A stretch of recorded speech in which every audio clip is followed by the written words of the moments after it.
Hello there, horror fans. Anchor Pete here, and I am ready with my pet that I've created over there.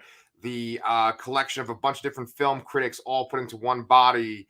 Dr. Zayas God, Danny Torkel, the monster.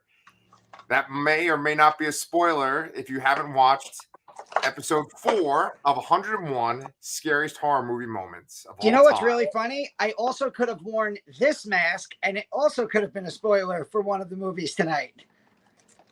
Yes, but that's like a universal kind of It Wolfman. is. This would have been better for the Wolfman, which I believe was on either last one or maybe even episode 2.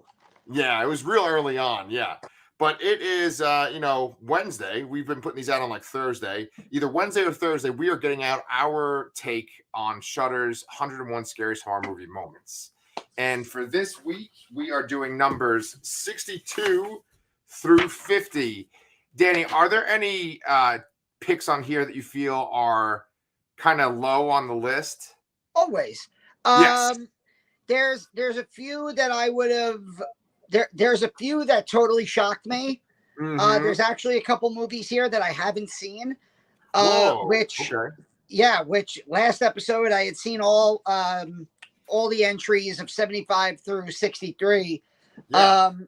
And there was one entry, and you could probably figure it out, where when the name of the movie popped up on the screen, especially the director's name of that movie, I legit went, "Oh shit, yes!" And I was super excited, and I was like, I can't freaking believe they put that on here. I never thought that was going to get on the list, and I was very excited about it. Obviously, guys, this episode just went live on Shudder today. So if you haven't watched it yet, it's 45 minutes. It's counting down moments 62 to 50. Go watch it and then come back. We don't want to spoil anybody's fun. But yeah, before we get going, do you have anything you want to plug for the channel? I got a few videos that I just threw up on the channel. Not threw up on the channel, but threw up onto the channel. Sure. This weekend, I'm going to be interviewing author Megan Stockton. Megan's husband was actually on our channel a little while back when we did, what the hell was that movie? That like Swedish movie? Moloch, right. So her husband, Derek Stockton, is a filmmaker, and he was on our channel before. Megan is an incredible writer, and so I'm super excited to talk about her book, Blue Jay, but then also some of her other works too. So I'm going to interview her on Saturday. I'll edit that, and that'll probably be ready by like next week. And that's kind of it for me. If you guys haven't checked out the Lastercast podcast, please go do that too. I know some people like podcasts more than YouTube videos. I put a little theme song on there. I moved the ad around. I kind of want to hear what you guys think. So go check that out on any streaming service. Go ahead. Yeah. No, I really love the little intro you put on there. Kind of sets the mood. Yes. I have posted a few videos. Last night I went to see the new horror film Smile, and all I will tell you, you've met my daughter on this channel several times. She has, for an 11 turning 12-year-old, watched more horror movies than most at her age. Yeah. This movie destroyed her. She was crying in the theater. She was crying after the movie. She came out at around 2, 3 in the morning and spent the rest of the night with me on the couch. This might be the scariest movie that she's ever had. So I needed to do a review and just kind of pimp this movie out because I thought it was going to be a cheap little cash grab. And it is one of the most effective jump scare horror movies I've ever seen. It's not a perfect movie by any stretch, but it is definitely scary AF.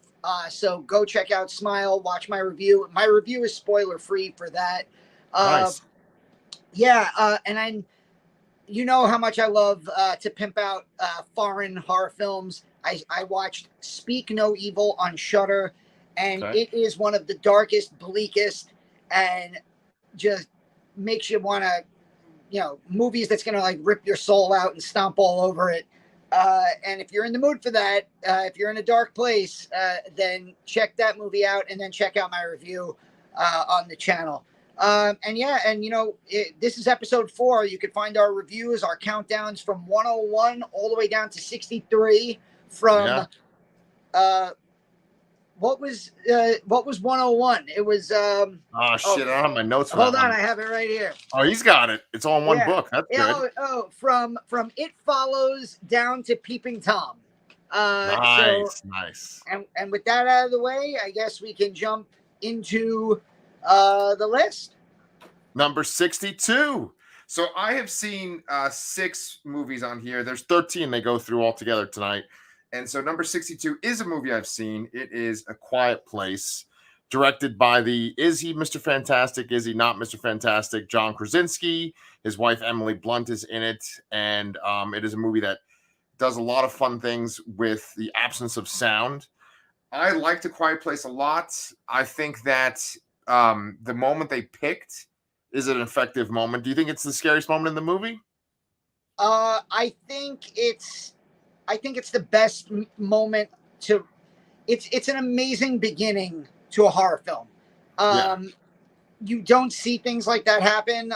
If you've seen the movie, we're talking about when John Krasinski and Emily Blunt's youngest son is killed, playing with the spaceship toy, the space shuttle toy, and John Krasinski's running at him at full speed, and they have a bunch of the talking heads for this series talking about how, you're watching this movie and the tropes of horror, and you're just expecting, they're not going to kill a kid in the opening scene, so he's going to catch the son and we're going to get a look at this creature, and then nope, the creature just flies by, swipes up the son, kills him in one blow, and that's it.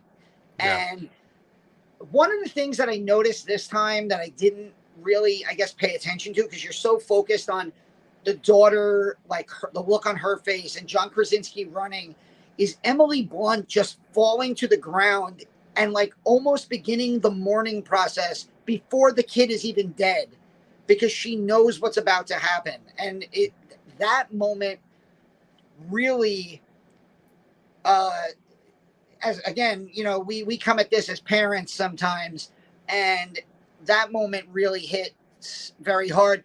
And it's this moment that really kind of made me not love A Quiet Place as much as the rest of the people, because I couldn't get past the logic gap of, we just lost our child in a post-apocalyptic hellscape with monsters from another planet that feed on sound.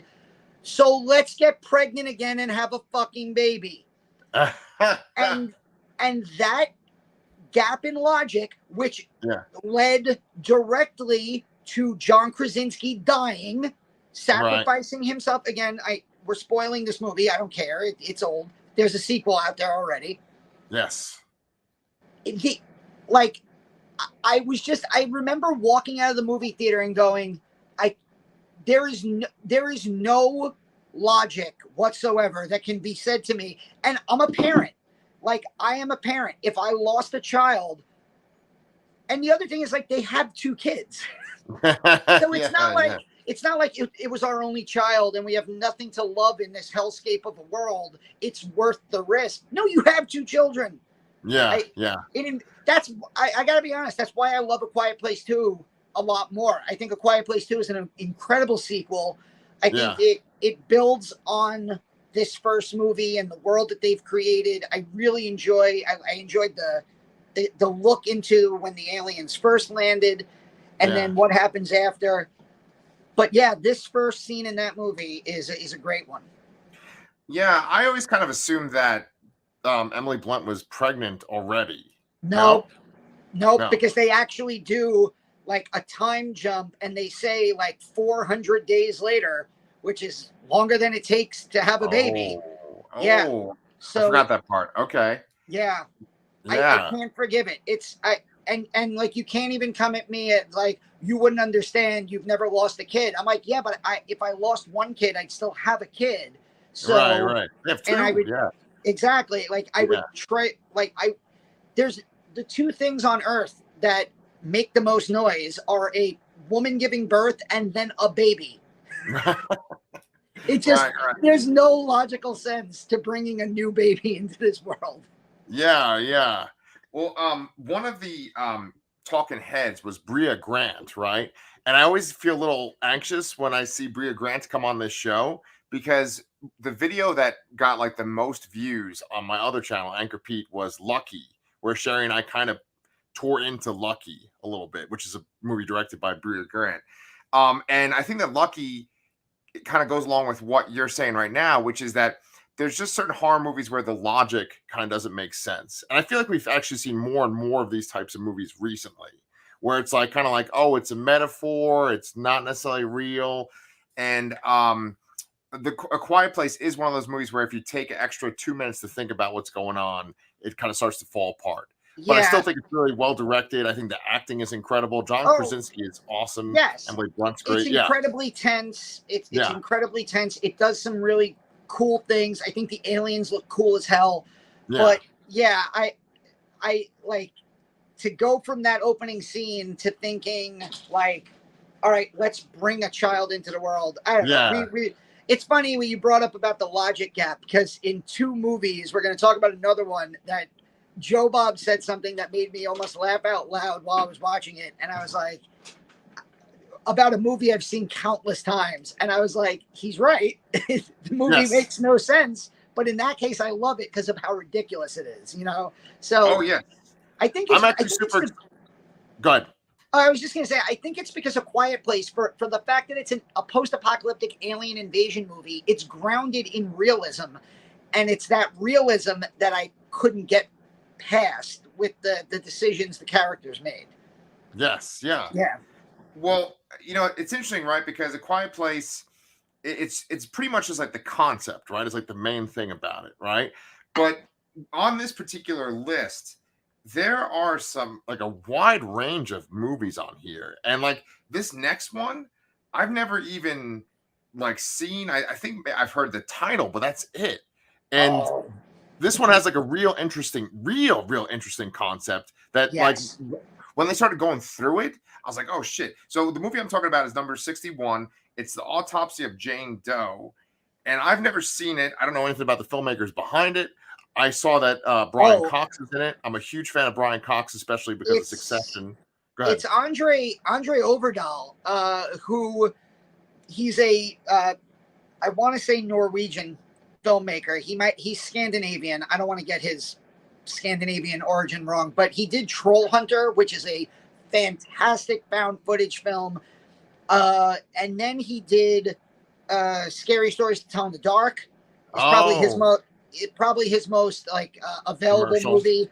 But this is streaming a couple different places, and this movie is fantastic. It's one of those movies. It's got one setting.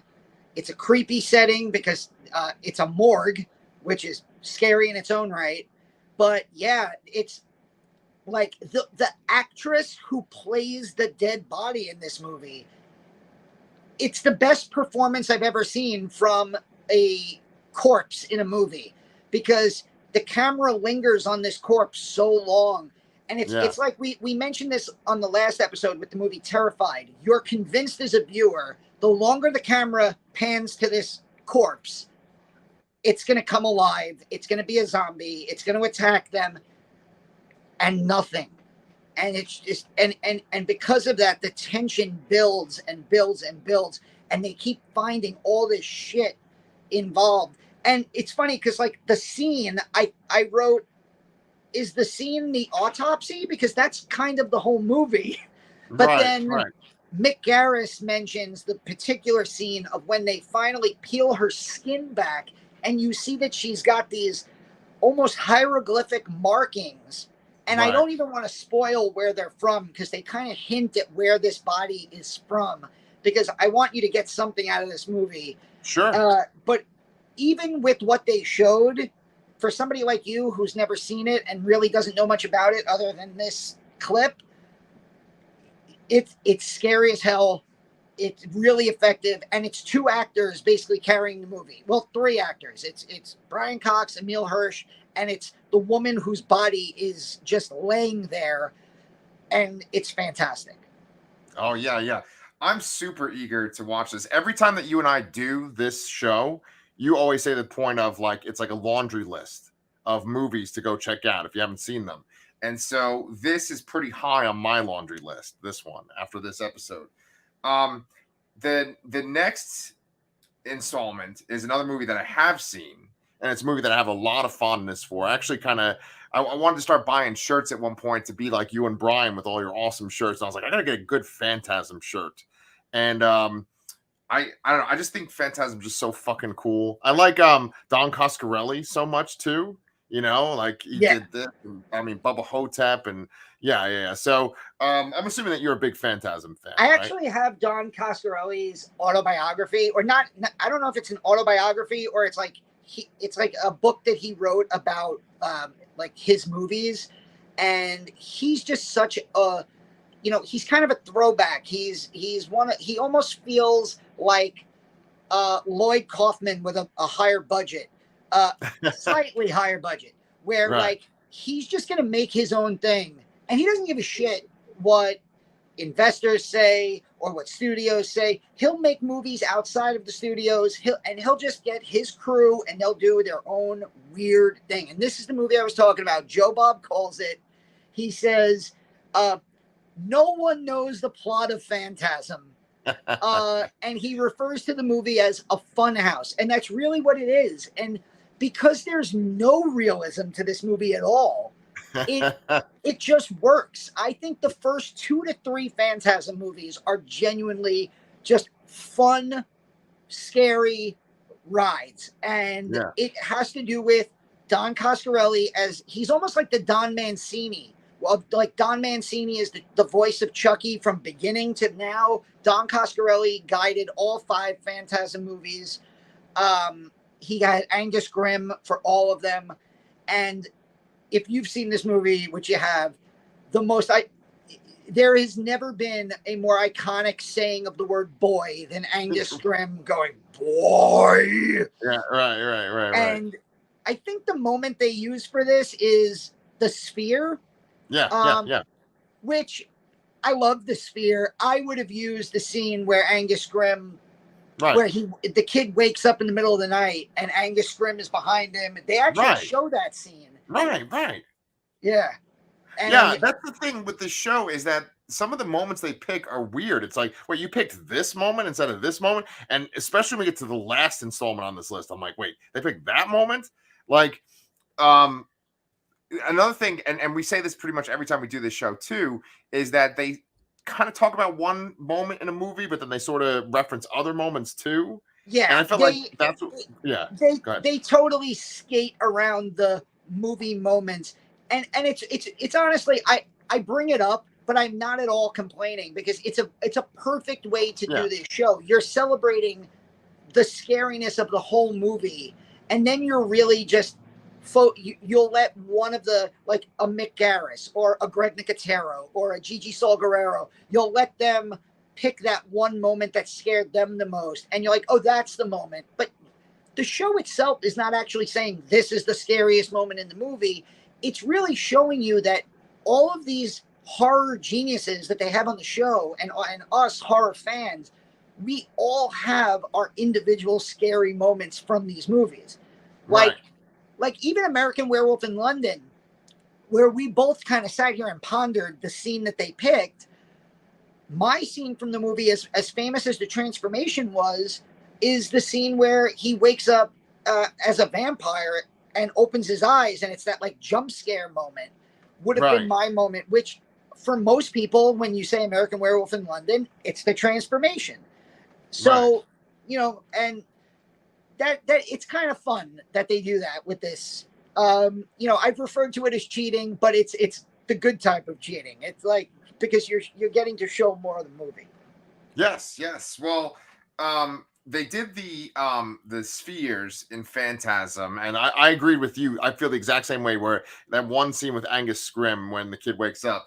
But the next movie, number 59, I have only seen the American remake of it. I've not seen the original. However, the moment they picked for Ju-on or The Grudge, if it's that same moment from the American film, I do agree with that choice.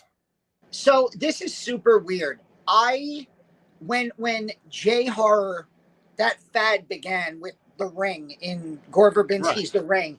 Right. My friends and I went to see The Ring, and we all hated it. We like laughed our way out of the movie theater. Like for years, years, it was a running joke that like The Ring was the worst movie I'd ever seen. And it is a very unpopular opinion. Back when Bravo did their list, The Ring was like a top 15 moment, and I was just like, you've got to be freaking kidding me. And so when The Grudge came out with Sarah Michelle Gellar, I went to see it. I didn't love it. But then years later, I saw the Japanese versions of these movies. And The Grudge in particular is incredibly strange because the Japanese director, did the remake in America. Oh, okay. Which is why so many of the scenes in the American version are as very scary and very creepy, just like the original. But the original Ju-On is one of the outright scariest movies I've ever seen. And I went into it thinking, there's no way I'm going to love this movie because I've already seen this movie before.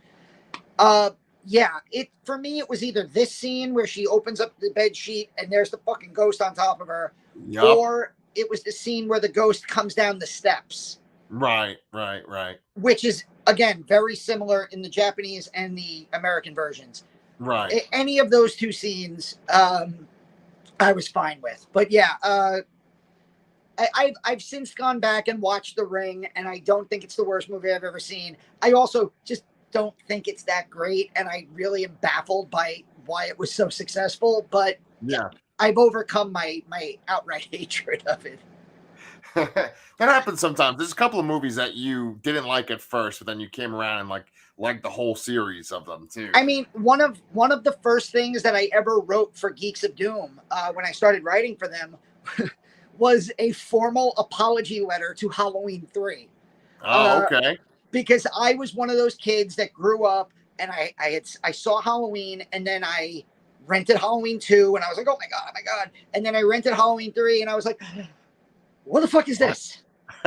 And there's no Michael Myers, and I fucking hate this movie, and I'm never going to watch it. In fact, to this day, I own every Halloween movie up there except Part 3 because I just never bought it because I was like, I refuse to buy the one without Michael Myers. And then, of course, years later, I've come to love Part 3, and it's probably my favorite Halloween movie after the original now. So I wrote like a formal apology to it. So maybe one day I'll write a formal apology to The Ring. We'll see. Okay. Well, speaking of rings, we're going back to landline phones, and we're talking about When a Stranger Calls. Now, here's the deal. Fuck, I forgot this actress's name, right? But Carol she's Kane? like, right. I didn't know that she was in this. I've like never seen this movie, and I always hear that part where it's like the call's coming from inside the house. You know, I've always heard that part, but I didn't know that she was like in this movie. I've always seen her as like a comedic actress. I mean, she's in Scrooged, she's in Taxi, right? Princess Bride. Princess Bride, right? So like I've never seen her in a serious role. And so that kind of blows my mind that she's in this iconic scene. Yeah. I'm really glad. I think it was Rebecca McKendry who made the point of saying, after this opening 20 minutes, the rest of the movie is a slog. Right. Because when I first, like you, did you ever see growing up the documentary, not even a documentary, but like the clip show movie, Terror in the Aisles? I've heard of it. I haven't seen it. Okay, I rented that from the video store, like ad nauseum. Like whenever I couldn't think of a movie to rent, and I was just like, and my dad was like, all right, pick one and let's go. I'd be like, Terror in the Aisles again? Yeah. And it was basically Donald Pleasance and Nancy Allen hosting a clip show of horror movies. And this was always one of them. And so when I finally got a chance to watch this movie from beginning to end, I then realized that I thought the entire movie was this opening scene. Mm-hmm. And it's really the first 15 minutes of a really kind of boring police procedural movie.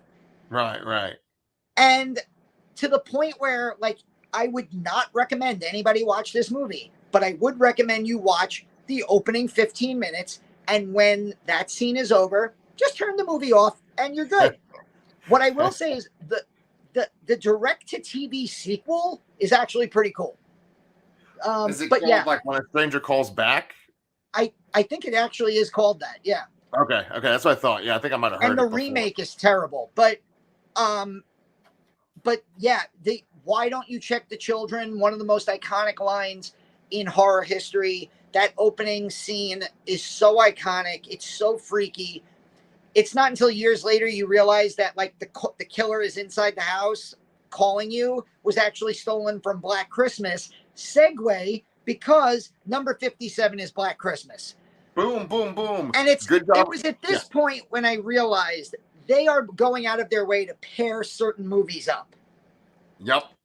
I've actually been thinking that since probably at least episode 2, where I'm like, wait, that's weird. It's like, this movie's very similar to this movie. Yeah, they did that in last episode. They did Annihilation with the bear to Cujo with the dog to the fly.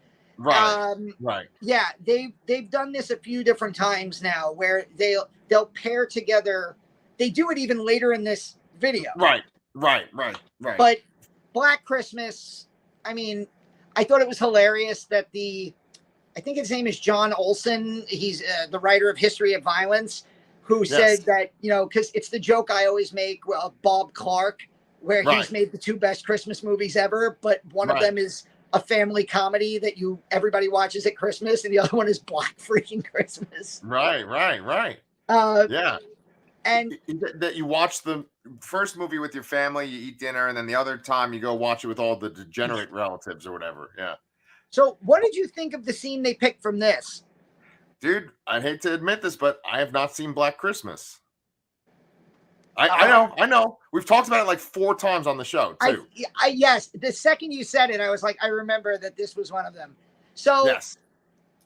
I love this scene. What I love about this scene, and they mention it, and I'll try not to mention anything else spoilery in the movie. Yeah. But this is like the first kill in the movie. Right. The girl getting suffocated in the plastic. But what I love about it is they keep coming back to this moment.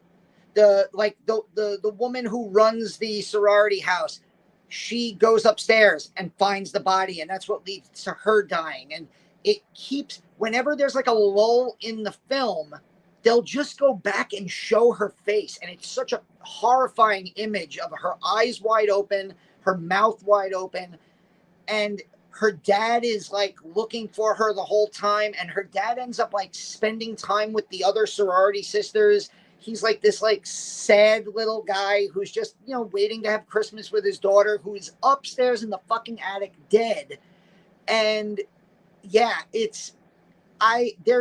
you could have picked 10 moments from this movie for me, but this is the one that I'm almost glad they went with this one, because the fact that they keep coming back to it, and it's really become the image that most people associate with this movie. Right. They showed like the poster, and the poster is Claire's body in the rocking chair, and it's, right. Love this movie. So it's interesting that you've never seen Black Christmas, because now we're getting into a movie that I have actually never seen. And that is number 56, Jacob's Ladder. What the fuck? You've never seen Jacob's Ladder? Wait, have you? I have not, but I know that it's fucking scary as fuck from what I've heard. I thought this was going to be the elusive horror movie that you've seen and I haven't. Okay. That probably doesn't exist. So this was actually one of those movies that I vividly remember my dad not letting me rent as a kid. And I don't know if it's because they showed a scene where Elizabeth Pena is laying there topless, or if the imagery in it is just so freaky. I've seen a bunch of clips of this movie. I know the twist ending. Right. Because of movies like this, because this was mentioned on In Search of Darkness. I believe it was, or maybe they referenced it. But it's definitely iconic in its imagery. And I've just never seen the whole movie from beginning to end. Yeah. It kind of blows my mind, right? Because when it comes to horror movies or movies in general, there's like super well done movies that I feel like you and I have just seen, like at least you have seen them, right? And then I've seen so many of them too, just because it's like you kind of have to seek them out. And this one, I just know that it has like this nightmare imagery that from the stuff that I actually have seen, I've been like, whoa, this is some next level shit. What? And it's amazing that like I'll see like 20 movies that are just sort of mediocre, not even that good. And yet I haven't seen this movie. And just this one scene that they reference, it looks like a masterclass in fucking horror. Like the way that it's like I think I've kind of like seen this particular clip reference on another show. Maybe it was in that you know, the what the fuck channel was that? The other one, the other countdown. Oh, Bravo? The Bravo one, right. I think it was. Right. And so it's just like there's all this weird shit going on. I haven't seen the movie, but I know there's this party, and like his partner that he's with at the party, it's like she looks like she's kind of having sex while she's dancing with this other guy. And then the creature looks like this sort of like H.R. Giger type thing, and there's this strobe effect. And then eventually, like this fucking thing just like pierces out of her mouth, like as if she's been impaled. It's like, no this is joke. incredible. I started this during my free period. At the end of the day, my lunch period is 8th period technically, and I teach period 7, I teach period 9, and my lunch period is period 8. So I just sat in my classroom alone, shut the door, and I put on 101 Scariest Horror Movie Moments, and I made it about 30 minutes in before I paused it to get ready for my next class, and then finished it when I got home. Because I had not seen this whole movie and I'd only seen bits and pieces, I wasn't expecting. I had seen certain things, like you said, where like she's dancing and it kind of looks like she's having sex, but then there's a tentacle monster and you're like, what the fuck is going on? Right. Something goes flying out of her mouth at the end, and I wasn't ready for it. And I'm sitting alone in my classroom, and I just kind of gave like a, what the fuck? And I was like, wow, okay. So yes, this is, it's one of the few that's been listed so far that I haven't seen, but it's right up there. I have to just shit or get off the pot and finally see Jacob's Ladder from beginning. No, dude, we have to watch it and we have to talk about it on this channel. Yeah, no, I'm down for that. It'd be really interesting to like talk about a classic horror movie that we've both never seen and that we're both watching for the first time. Right. Like I know that there's also a part where like he's in his bed and he's like looking up at the ceiling and like it looks like there's something like going through the ceiling, and I know that people like ran out of the theater when they saw that shit too. So like the scene that scared me, and I think this is why my dad would never let me rent it, and because I think this scene was on the back of the VHS box, was he's being treated by a doctor who's got like skin flaps covering his eyes, and I was just like, what the frick is that? And my dad was like, all right, if you can't even look at the back of the box, then I'm not renting this for you. Right. And so, which is also why he wouldn't let me rent the Evil Dead movies, because the skull on the Evil Dead 2 box creeped the shit out of me for some reason. And it's not even in the goddamn movie. But exactly. Number 50. Oh, but you got another segue? Yeah, well, I was just going to say, speaking of movies I've never seen, I've also not seen Threads. But I've heard of Threads many times. It's on Shudder, I think. And I think like when I first got Shudder, it was one of the first things I put in my queue, and I've just never watched it. And as a history teacher and a horror fan, it feels like this is the perfect marriage of you're a history teacher and a horror movie fan. Here's an 80s TV movie about the effects of nuclear war and what it does to a population. Yeah. And did you ever see The Day After, which had like Steve Guttenberg in it? I have not. No. I remember watching parts of that in school. Yeah. And I feel like that was the American version of what Threads was for England. Right. Yes.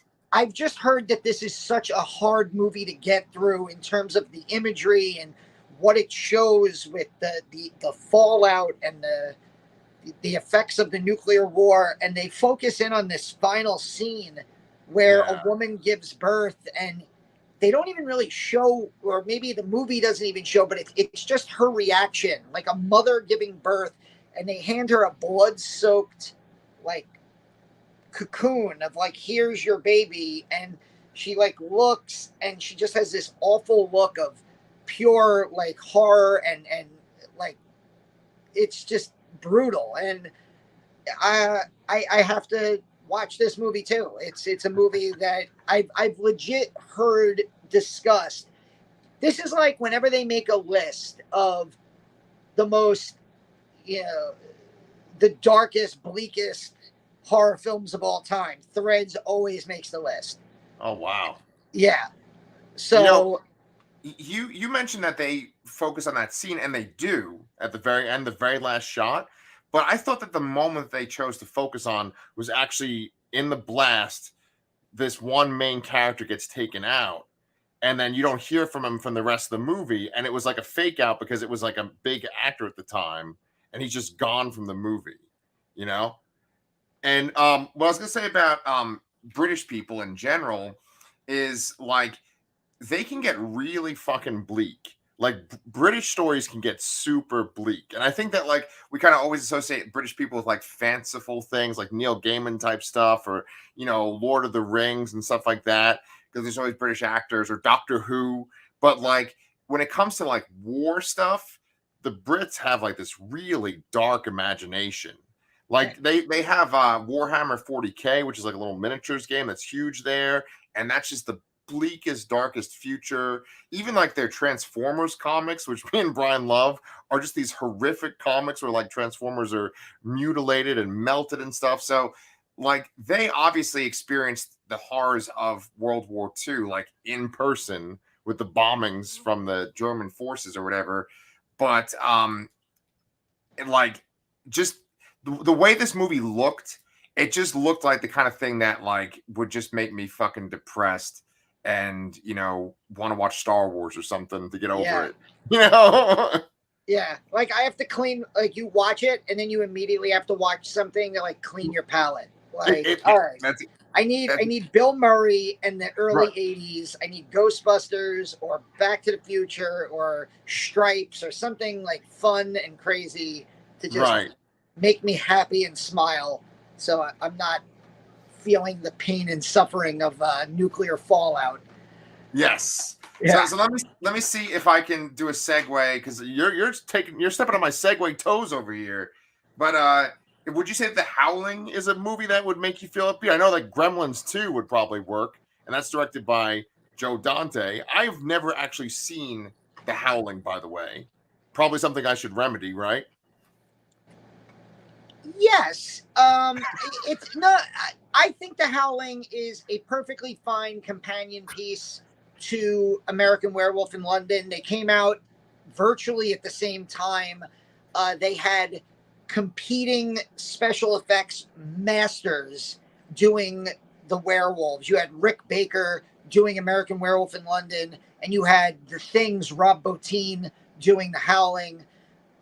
You had, obviously, John Landis versus Joe Dante. So you had the mixes of comedy and horror from two guys who are really good at it.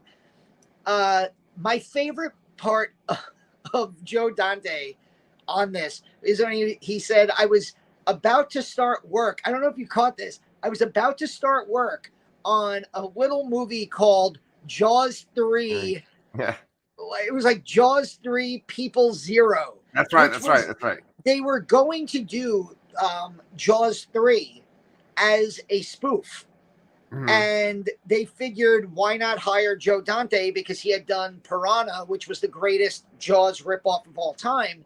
Right. And that fell through, and it was the 3D craze of 1982, and it inevitably became Jaws 3D, which is basically a comedy anyway. Right. But yeah, The Howling it's a weird movie. it's a very weird movie. It doesn't feel like you're watching a werewolf movie. Even Joe Dante talks about how like they intentionally set it up to feel like it was a slasher movie at the beginning. Right. There's a lot of like investigative stuff in there. Right. There's it's just a lot of fun, but it's also in a way it's very typical of a Joe Dante movie. You know, it's like in Gremlins where Gremlins is, you know, cute and then it becomes a kind of a scary monster movie, but then there's also like the weirdness of some of the human characters, and Phoebe Cates gives her classic like this is why I hate Christmas speech, and you're like, fuck movie am I watching? Right. I feel like that's a lot of Joe Dante's work. Like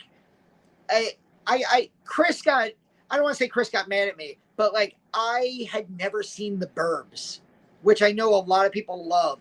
Oh, yeah. With Tom Hanks and right. Princess Leia and you know, Carrie Fisher. Yeah, Carrie Fisher plays his wife, and I had never seen it, and I saw it like last year, and my response was like, okay, so that's The Burbs. What's the big deal? And everybody was like, what is the matter with you? You can't watch it this many years later. And right. And so Joe Dante's work is kind of iffy for me. Like I appreciate him, but I don't necessarily love his work. And I feel like that's how I am with The Howling. The werewolves in it though are fucking great. And you see some of the transformation scene that Rob Bottin was doing, and it's really it's a coin flip between that and American Werewolf in London for the transformation. They're arguably 1 and 2 or 1 and 1A greatest werewolf transformations ever. But the scene that they picked is actually not the transformation scene like American Werewolf in London. They skip over probably the most obvious moment, and they go to this great moment, a legitimately great moment, where one of the women who is like investigating this colony where Dee Wallace and her husband have gone after she was attacked by this like serial killer. They're investigating this colony, and she's going through these files, and all of a sudden, just super casually, a werewolf grabs the file, and you look up and you get this epic shot of the full werewolf. Yeah. It's just this great moment where, you know, you're used to seeing the transformation, you're used to seeing like the teeth and things like that, but you get it like full on right in your face. This scene almost reminds you of when you first really see the xenomorph in Alien. The way that like it's a slow motion focus on the head, his teeth are gnarling, and there's like, you know, liquid and saliva dripping from the teeth. It feels like when Harry Dean Stanton turns around and the xenomorph is there, and you're just experiencing him. And it's like that moment of, I'm going to die, this thing is going to kill me, but holy shit, that looks cool. and that's kind of this moment before the werewolf just goes apeshit and like rips the shit out of this woman and slaps her off screen, and it's just a great scene. Yeah. I mean, I want to check it out too. I actually like Robert Picardo a lot from like when he was in Star Trek Voyager, and you know, I know he's also like this weird character in Inner Space, and he's in Gremlins too as well. Yeah. I know I have to watch this one too. It's a classic. I remember when they talked about it on In Search of Darkness, and they went into detail about the transformations in this too. Yeah. You mentioned Chris before, and Chris is the guy that came up with the name of this channel, the Lassercast. And of course, it's all named after Mike Flanagan, our hero, who happens to be in this episode, along with his wife and a couple of his cast members of his show. Number 53 is a movie that ranks very high on my Flanagan list. It is Gerald's Game. And of course, it is that scene that we said was going to be on the countdown. If Gerald's Game was on the countdown, it was going to be this scene. When I said earlier, like before we got started, that there was one moment that totally surprised me. I did not expect the Netflix original Gerald's Game. As great as Mike Flanagan has become, I thought Dr. Sleep was going to be his one highlight. It says so much about him. His entire career is pretty much the last decade. Yeah. Like from Absentia to Dr. Sleep and all of his Netflix stuff, it's pretty much 10 to 12 years. And I wasn't expecting him to have a second movie on the list. I mean, Wes Craven has, I think, so far 2 movies on the list, between Last House on the Left and one that we'll get to in a few minutes. So, like, I think it just says so much about Flanagan in general. But yeah, this is a movie where, as creepy as the Midnight Man is, as creepy as the dog, you know, ripping flesh off of her dead husband, and there can be only one when it comes to this movie. And I'm watching it, and as I cannot, I think I'm officially like waving the white flag. I've now watched Gerald's Game 3 or 4 times straight through. I don't ever think I want to watch Carla Gugino rip the skin off of her hand ever again, because I watched just bits of it, like as I was like walking to my car, and I'm just like, and like, the football team at my school is practicing on the field, and they probably heard me going, yes, Gerald's Game, and then go, like as I'm watching the movie, and they're like, what the hell is he doing as he's walking to his car? But it is the single most uncomfortable watched moment I can imagine in a horror movie. And it's just, you know, I can imagine Mike Flanagan having read Gerald's Game and going, hand torture, here we go. Yep, sign me up. Yeah. You know what's weird is that for this show, I could have sworn that I've seen them show Bent Neck Lady from Haunting of Hill House in one of their montages. So it's making me wonder, are they going to stretch it? And like, even though they're going to say it's a movie, go ahead. So Threads was a TV movie. Yeah. So I don't know where they're drawing a line between a TV movie, movies released in theaters, movies released on streaming. Maybe they'll include moments from horror streaming services. It does say horror movie moments. Right. So but I mean, like, don't they show Salem's Lot? And Salem's Lot was a miniseries, right? Or was it a movie? Yeah, it was released on TV. I don't remember if it was a miniseries. Again, like it's one of those weird things, because like 1990s It was obviously a 2-day, 2-part miniseries, but then they've released it on DVD as a straight 3-hour and 15-minute movie. So, you know, like, I don't know where they're going to draw that line. You know, yes. Call in Alan Thicke, because there's some blurred lines going on. But we got 3 more to go. Isn't it Robin Thicke? You called him Alan. Alan Thicke is his from Growing Pains. The dead father. Oh, I'm just fucking this up. But but let's because we got 12 minutes for an hour, and we got 3 more to go. So let's power forward through Misery, which I had just watched like for the first time straight through last year on the ANCHORPETE channel. Sherry and I had like a sort of a winter themed month. I remember it was in winter. Yeah. And that was actually a really fun episode to do with her. And I just really loved the movie. The scene they picked is like very similar to Gerald's Game. This is that pairing that you were talking about. Oh yeah, you have Stephen King adaptations where one particular part of the body is absolutely destroyed on screen right in front of your face. Right. And it is that foot going the other way. And it's kind of cool because like Greg Nicotero, who we've seen multiple times on this show, he's talking about how he actually did the practical effect in this movie. And so it's kind of cool to see, like, in the last episode, he almost did like his origin story.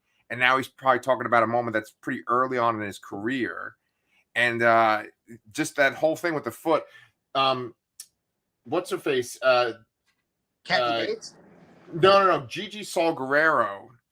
She brought up a point. That's one of the things I really like about the show is when they bring up things that I haven't thought about. And she mentions how when you see Kathy Bates in this particular scene, they're all real close-ups of her face. And she just keeps revealing things that she has discovered.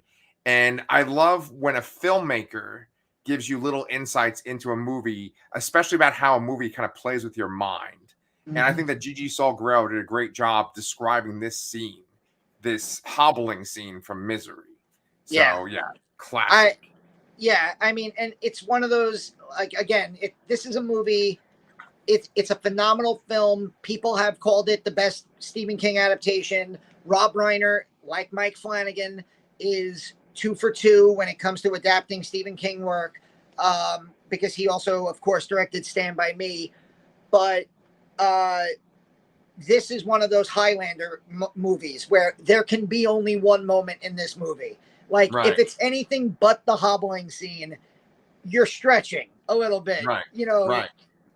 This had to be the moment, and it's iconic. I mean, Kathy Bates legit won an Oscar for this movie. We always talk about in horror how they'll never nominate X because it's a horror movie. They'll never nominate this person because they don't respect horror. She fucking won, Kathy Bates. She won the Oscar for Best Actress, and it's scenes like this because she goes from, and then like she breaks the foot, and then her response is, "I love you so much," and you're just like, oh, yeah, the best, just madness.